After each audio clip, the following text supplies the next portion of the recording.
Hello बच्चों, क्या हाल चाल, कैसे हैं आप लोग? अच्छे हैं तो अच्छे रहिए, स्वस्थ रहिए, पढ़ते रहिए। जल्दी से अटेंडेंस लगाइए आप लोग फटाफट। और आज एमसीक्यू कराएंगे। एमसीक्यू किसका? इनकम टैक्स का। इनकम टैक्स का जैसे कि पहला चैप्टर मैंने पढ़ाया था, मतलब एक बेसिक इंट्रोडक्शन वाला चैप्टर, जिसमें इनकम टैक्स की डेफिनेशन या उससे रिलेटेड कुछ बातें थी, उसी से रिलेटेड हम इनकम टैक्स का एमसीक्यू कराएंगे। थोड़ा थोड़ा टाइम देंगे, आप भी बताते जाइएगा कि ए ऑप्शन सही होगा कि बी होगा कि सी होगा कि डी होगा। जो भी ऑप्शन सही होगा कमेंट बॉक्स में कमेंट जरूर करिएगा। आइए स्टार्ट करते हैं। देखिए, सबसे पहले लिखे हैं इनकम टैक्स एमसीक्यू क्वेश्चंस, और हमारा जो टॉपिक है introduction and definition of income tax. ठीक है, अब इसमें क्वेश्चन हम स्टार्ट करते हैं। समय देंगे आपको जरूर। हमारा फर्स्ट क्वेश्चन है कि भारत में सर्वप्रथम आयकर लगाया गया। भारत में सर्वप्रथम इनकम टैक्स कब लगाया गया? यह मैं पढ़ाया हूं आपको। ऑप्शन सुनिए: 1860, 1886, 1918, 1961। जल्दी से बताइए, टाइम आपको दे रहे हैं,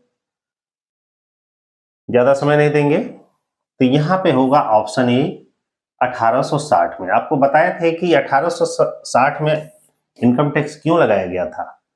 यह 1857 में हमारी स्वतंत्रता क्रांति हुई थी, हम भारतीयों और अंग्रेजों के बीच। उसमें अंग्रेजों की काफी नुकसान हुआ था, क्योंकि लास्ट में अंग्रेज हावी हो गए हम लोग पे। उन्होंने अपने नुकसान की पूर्ति के लिए ये इनकम टैक्स 1816 में लगाया था। नेक्स्ट क्वेश्चन है कि आयकर है, आयकर किस टाइप का टैक्स है? प्रत्यक्ष कर माने डायरेक्ट टैक्स, अप्रत्यक्ष कर मतलब इनडायरेक्ट टैक्स, व्यापार कर, बिजनेस टैक्स, इनमें से कोई नहीं। जल्दी से बताइए आप लोग फटाफट। तो बता दें आपसे, ऑप्शन ए सही है, डायरेक्ट टैक्स है। ठीक है, ये सब मैं आपको ऑनलाइन क्वेश्चन में करा दिया था।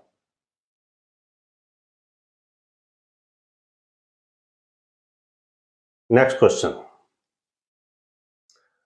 आयकर की दरें निर्धारित की जाती है, मतलब इनकम टैक्स का जो रेट है वो किनके द्वारा निर्धारित किया जाता है? हमारा क्वेश्चन ये है। आयकर अधिनियम द्वारा, वित्त अधिनियम द्वारा, अध्यादेश द्वारा, सीबीडीटी की अधिसूचना द्वारा। बताइए जल्दी से। इनकम टैक्स का जो रेट है वो निर्धारित किया जाता है किनके द्वारा? फटाफट बताइए भाई। आयकर की जो दरें हमेशा जो बजट पेश होता है, जो वित्त अधिनियम बनता है, जो प्रत्येक वर्ष जो हमारी वित्त बजट पेश होता है उस समय दरें निर्धारित की जाती है। वैसे तो बन गया है, एक बार वही चलता है, लेकिन जब भी चेंज करना रहता है तो वित्त अधिनियम द्वारा इसे निर्धारित किया जाता है। नेक्स्ट क्वेश्चन, करदाता की सकल कुल आय निकालने के लिए कुल कितने शीर्षक होते हैं? मतलब इनकम टैक्स में आपको बताए थे कि कितने आय के शीर्षक होते हैं, हेड होते हैं। 3, 4, 5, 6। कोई एक ऑप्शन सही है, बताइए जल्दी से। इनकम टैक्स के 5 हेड होते हैं। कौन कौन सा? Income from salary, income from house property, income from business profession, capital gain and other sources. ये 5 हेड होते हैं। नेक्स्ट क्वेश्चन बढ़ते हैं।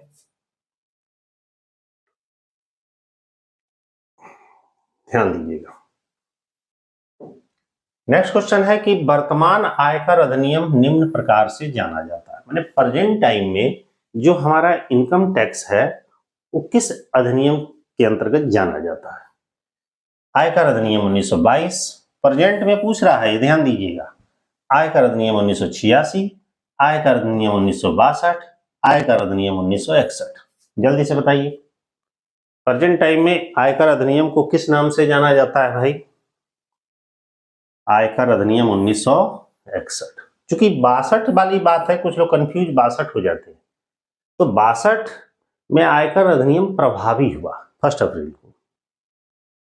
अगला है, प्रत्येक वर्ष 1 अप्रैल से प्रारंभ होने वाली 12 महीने की उस अवधि को क्या कहा जाता है? मतलब हर साल हमारा 1 अप्रैल से एक पीरियड शुरू होता है और 31 मार्च को समाप्त होता है। इस टाइम को हम क्या कहते हैं?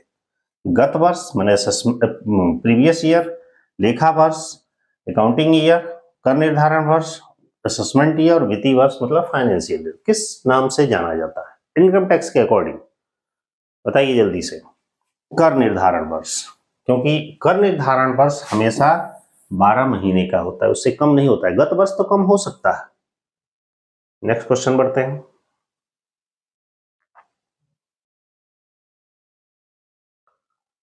नेक्स्ट क्वेश्चन हमारा दे रहा है कि गत वर्ष से क्या तात्पर्य है। गत वर्ष किसको कहा जाता है? आपको बताया था कि प्रीवियस ईयर और असेसमेंट ईयर ये दोनों में डिफरेंस है। ये हमारा बाद में आता है और ये हमारा पहले आता है। इसमें हमारा आय कमाई जाती है और इसमें हम टैक्स चुकाई जाती है। ठीक है, तो गत वर्ष से क्या तात्पर्य है? कर निर्धारण वर्ष के ठीक पूर्व वाले वित्तीय वर्ष को हम क्या कहते हैं? गत वर्ष कहते हैं। आय की गणना की जाती है, कैसे की जाती है बताइएगा? पूंजी पर, अस्थायी संपत्ति पर, आय पर, व्यापारिक लाभों पर। बताइए जल्दी किस पर की जाती है? इनकम टैक्स की गणना हम किस पे करती है? आय पर करते हैं, बाकी पे थोड़े करते हैं। नेक्स्ट, एक ही क्वेश्चन ले रहे हैं, एक तो नीचे चला गया है। अगला है कर निर्धारण वर्ष की अवधि होती है। सोचिए, 1 जनवरी से 31 दिसंबर, 1 अप्रैल से 31 मार्च, 1 अप्रैल से 31 दिसंबर, 1 जुलाई से 30 जून। अभी मैंने बताया है, बताइए। बिल्कुल सही, 1 अप्रैल से 31 मार्च। नेक्स्ट है आयकर उन व्यक्तियों पर लगाया जाता है। बताइए आयकर किन व्यक्तियों पर लगाया जाता है? ऑप्शन नीचे दिया गया है, अभी देखते हैं ऑप्शन क्या क्या है। आयकर किन पर लगता है? ध्यान दीजिएगा, यहां दिया है, थोड़ा सा और इसको इधर कर लें। जिनकी आय किसी भी गत वर्ष में करमुक्त सीमा से कम हो। पहला ऑप्शन, ये आप बताइएगा। जिनकी आय किसी भी गत वर्ष में करमुक्त सीमा से अधिक हो। जिनकी आय किसी भी गत वर्ष में 2,45,000 तक, और जिनकी आय किसी भी गत वर्ष में 2.5 लाख तक हो। बताइए किन पर टैक्स लगेगा? भाई जिनकी आय 2.5 लाख तक है टैक्स से नहीं लगता है। जिनकी आय 2,45,000 तक है उसको भी टैक्स नहीं लगेगा, और जिनकी आय करमुक्त सीमा से कम है उस पर भी नहीं लगेगा। तो लगेगा किस पर? जिनकी आय करमुक्त सीमा से अधिक है, मतलब 2,50,000 प्लस है, तो उस प्लस वाले अमाउंट पर टैक्स लगेगा। नेक्स्ट है भारत में सर्वप्रथम आयकर किनके द्वारा लगाया गया? भाई इनकम टैक्स भारत में पहली बार कौन लगाया था? जो 1860 में लगाया था, कौन लगाया था?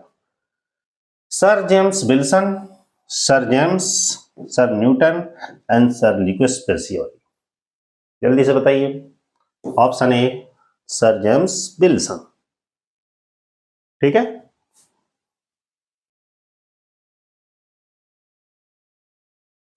थोड़ा सा छोटा करें इसको, कट रहा है, ज्यादा कट रहा है, इतना ही रहने देते हैं। नेक्स्ट क्वेश्चन हमारा है कर निर्धारण वर्ष 23-24 के लिए एक अनिवासी व्यक्ति के लिए करमुक्त सीमा क्या है? मतलब कह रहा है कि हमारा असेसमेंट ईयर 2023-24 के लिए, और वो person non residence in India है, तो करमुक्त सीमा क्या है? ये तो इसमें ये नहीं लिखा है कि भाई वो वरिष्ठ नागरिक है या अति वरिष्ठ है या सामान्य है। यदि ऐसा कुछ नहीं दिया है तो नॉर्मल पर्सन माना जाएगा उसको। तो बताइए जल्दी से करमुक्त सीमा क्या होगी? 3.5 लाख, 2,60,000, 2,50,000 और 2 लाख। जल्दी से बोलिए क्या होगी? 2,50,000। नेक्स्ट क्वेश्चन है कि कर निर्धारण वर्ष 23-24 के लिए भारत में निवासी अति वरिष्ठ नागरिक के लिए करमुक्त सीमा क्या है? अति वरिष्ठ नागरिक, बताए थे अति वरिष्ठ नागरिक किसको कहा जाता है? 80 साल से ऊपर हो। देखते हैं 2.5 लाख, 3 लाख, 4 लाख, 5 लाख, कौन सा ऑप्शन सही होगा? भाई 5 लाख। ठीक है, अगला क्वेश्चन देखते हैं।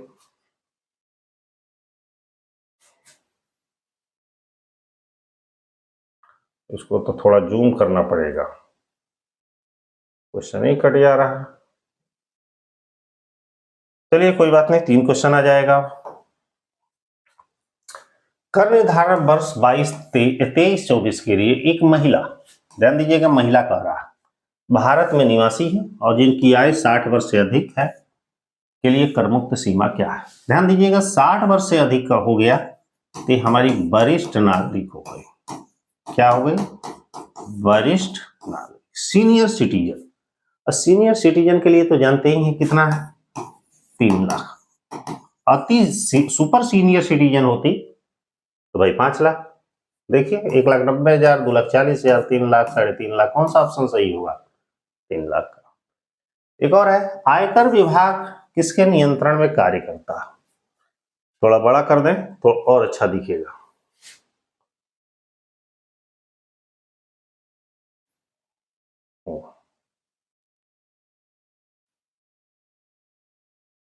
अब दिख रहा होगा। आयकर विभाग किनके नियंत्रण में कार्य करता है? ये तो मुझवानी क्वेश्चन है, बताइएगा जल्दी से। केंद्र सरकार के, राज्य सरकार के, प्रत्यक्ष कर करों का केंद्रीय बोर्ड द्वारा और मुख्य आयकर कमिश्नर द्वारा। जल्दी से बताइए। 15 नंबर क्वेश्चन। जो आयकर विभाग है वैसे तो है ये सेंट्रल गवर्नमेंट का, मगर केंद्रीय प्रत्यक्ष कर बोर्ड के द्वारा नियंत्रण में ये कार्य करता है।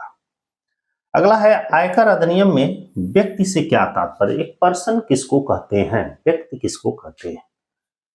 हिंदू अविभाजित परिवार मतलब HUF, एक कंपनी, एक स्थानीय सत्ता, सभी मुझे नहीं जानते होंगे इसको। बहुत सिंपल क्वेश्चन है, सबको कहा जाता है।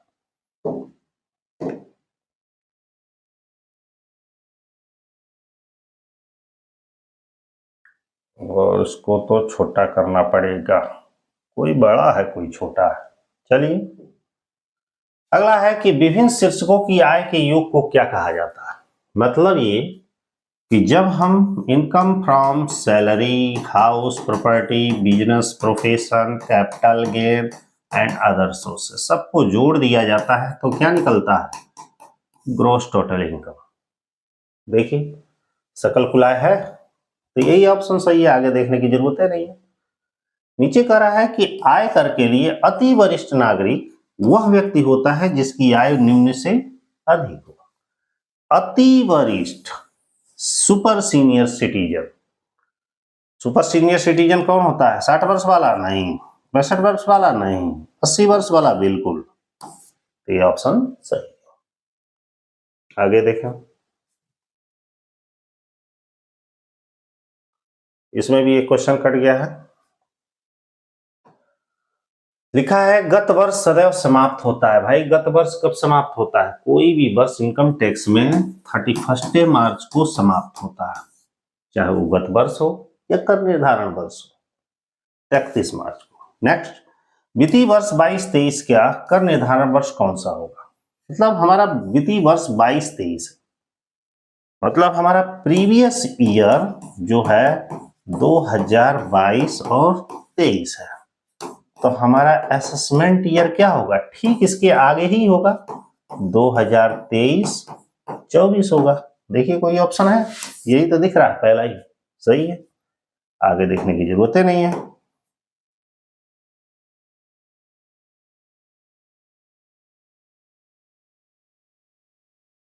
चलिए इसको एक क्वेश्चन को जूम करते हैं, फिर उसके बाद से कर निर्धारण वर्ष 22-23 के लिए एक व्यक्ति अधिभार देने के लिए उत्तरदायी है यदि कुल आय उसका 10 लाख से अधिक। मतलब यदि कोई किसी का टोटल इनकम, ध्यान दीजिएगा, टोटल इनकम 10 लाख है तो उस पर सरचार्ज कितना लगाया जाएगा? क्वेश्चन हमारा ये पूछ रहा है। भाई इस समय तो 50 लाख से ऊपर हो गया है, लेकिन यह कर निर्धारण वर्ष 22-23 का पूछा है। इस समय असेसमेंट ईयर कौन चल रहा है? 23-24 चल रहा है। अब चूंकि 1 अप्रैल से चेंज हो गया, अब असेसमेंट ईयर, अब जो बुक आएगा तो उसमें 24-25 चलेगा। तो इसके लिए क्या है? दे कर का 10%, ठीक है।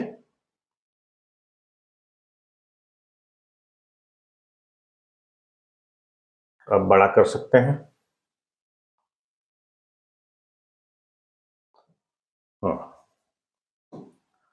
अगला क्वेश्चन है कि देश की स्वतंत्रता के बाद पहला आयकर अधिनियम कब पारित किया गया, या कब पास किया गया? माने देश आजाद कब हुआ था? 1947 में। 1947 के बाद कौन सा एक्ट बना था? 1918, 1922, 1986, 1961? जल्दी से बताइए, सब सही है। 1961। आयकर अधिनियम 1961 कब लागू हुआ है? बहुत इंपॉर्टेंट क्वेश्चन है, क्योंकि अक्सर क्वेश्चन में एग्जाम में आता है और लोग उसमें डेट की वजह से गलती कर देते हैं। 1 अप्रैल 1960 गलत। 1861 1 अप्रैल गलत। 1 अप्रैल 1962 ये सही है। 1962 बताए भी हैं इसको आपको।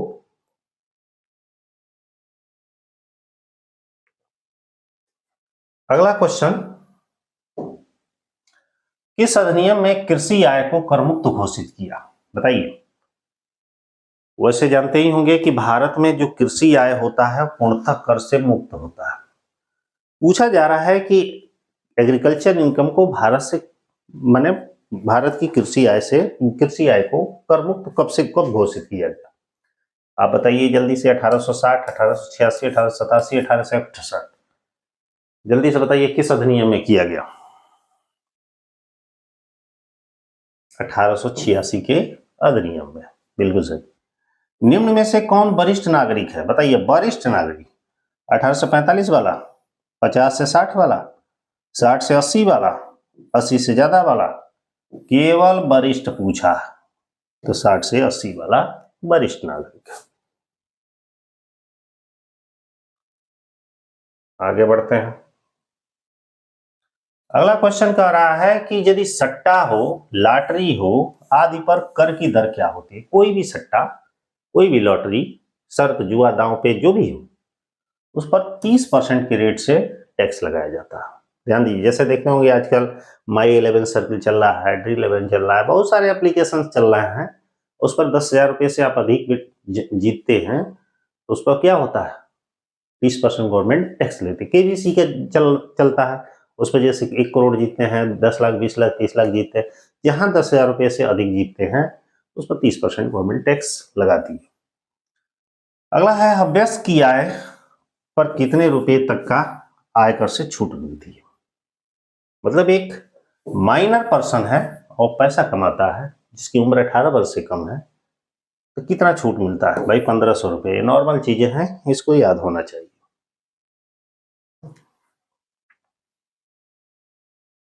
अगला,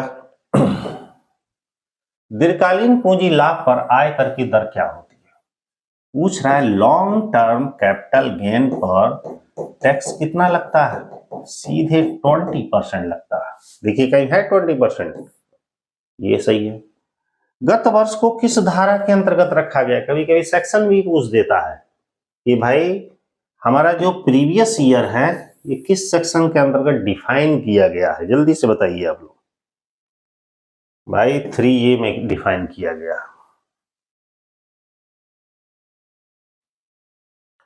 अगला क्या है?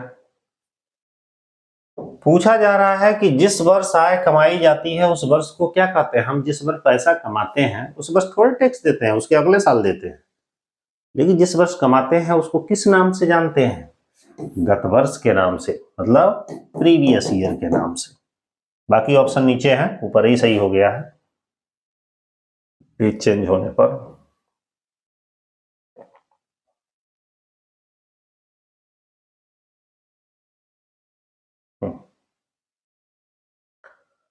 अगला दे रहा है क्वेश्चन, जब कोई व्यवसाय या पेशे के बंद होने पर आय का भुगतान होता है, मतलब कोई व्यवसाय या पेशा बंद हो रहा है तो उस पर टैक्स का भुगतान उसी वर्ष दिया जाएगा जिस वर्ष वो कमाया है। देखिएगा, कर निर्धारण वर्ष में, चालू वर्ष में, गत वर्ष में, गत वर्ष में पेमेंट करेगा। एक और दिया है कि एक अनिवासी की समुद्री जहाज द्वारा व्यापार से आय प्राप्त राशि का कितना % भाग कर योग्य माना जाता है चालू वर्ष में जब ले लिया जाता है? समुद्री जहाज के व्यापार से आय 7.5%। ध्यान रखे रहिएगा, ठीक है।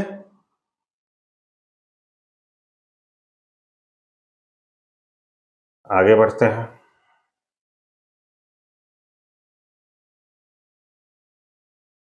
थोड़ा कुछ क्वेश्चन बड़े छोटे हैं, इस वजह से इसको ऊपर नीचे करना पड़ रहा है। अगला दे रहा है धारा 87A के अनुसार छूट किसके लिए उपलब्ध है। मतलब 87A के अंतर्गत ये छूट किसको मिलेगा, केवल हिंदू विभाजित परिवार को, केवल निवासी व्यक्ति को, कि अनिवासी व्यक्ति को, केवल व्यक्ति को। तो भाई जो केवल भारत में निवासी है उसी को धारा 87A के अंतर्गत छूट मिलता है। और एक और भी ध्यान रखिएगा, जिसकी टोटल इनकम 5 लाख है या 5 लाख से कम है उनको ये छूट मिलता है, अधिक वालों को नहीं मिलता।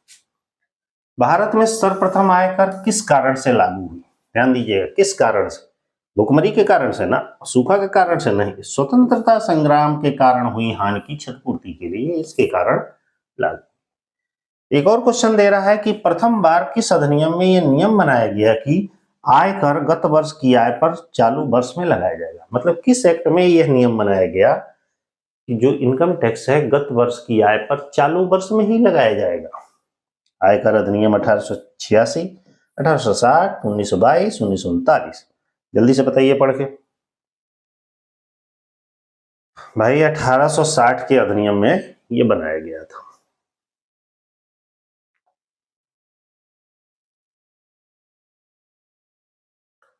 अगला क्वेश्चन,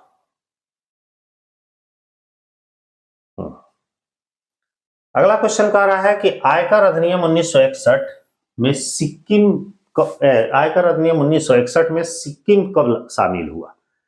पढ़ाते समय आपको बताए थे कि सिक्किम एक ऐसा राज्य था सबसे बाद में उस पर इनकम टैक्स लगाया गया। पूछ रहा है कि किस साल लगाया गया। 1 जुलाई 1990, 1 अप्रैल 1990, 1 मई 1961, 1 अगस्त 1992। जल्दी से बताइए, 36 नंबर है। 1 अप्रैल 1990 को सिक्किम में इनकम टैक्स लगाया गया। सकल कुल आय के शीर्षक में शामिल नहीं होता, यानी ग्रोस टोटल इनकम में शामिल नहीं होता। क्या वेतन से आय तो शामिल होता ही है, मकान संपत्ति से आय भी शामिल होता है, पूंजी लाभ भी शामिल होता है, व्यक्ति नहीं शामिल होता है, व्यक्ति थोड़े शामिल होता है।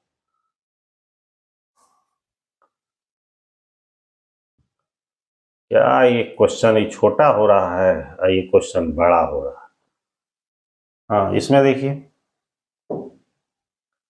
कुल आय से आशय, कुल आय किसे कहते हैं, वेतन से होने वाली या कमाने वाली आय ना, घर की संपत्तियों से आय ना, व्यवसाय और पेशे से आय ना।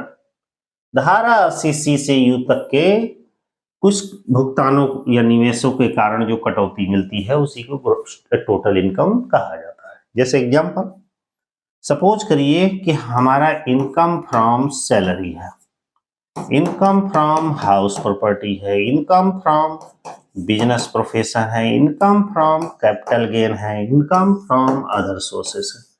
जब जोड़ देंगे तो ग्रॉस टोटल इनकम आएगा।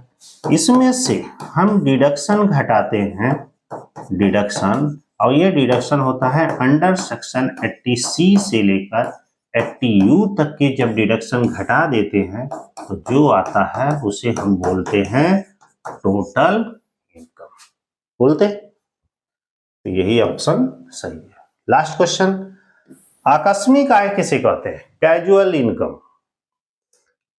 ऐसी प्राप्तियां जो बिना किसी पूर्वानुमान से प्राप्त हो, बिल्कुल सही लिख रहा है। ऐसी राशि जो संयोग बस प्राप्त हो, ये भी सही है, ये भी दोनों सही, यही सही, इनमें से कोई नहीं, ये तो ही होगा ही नहीं।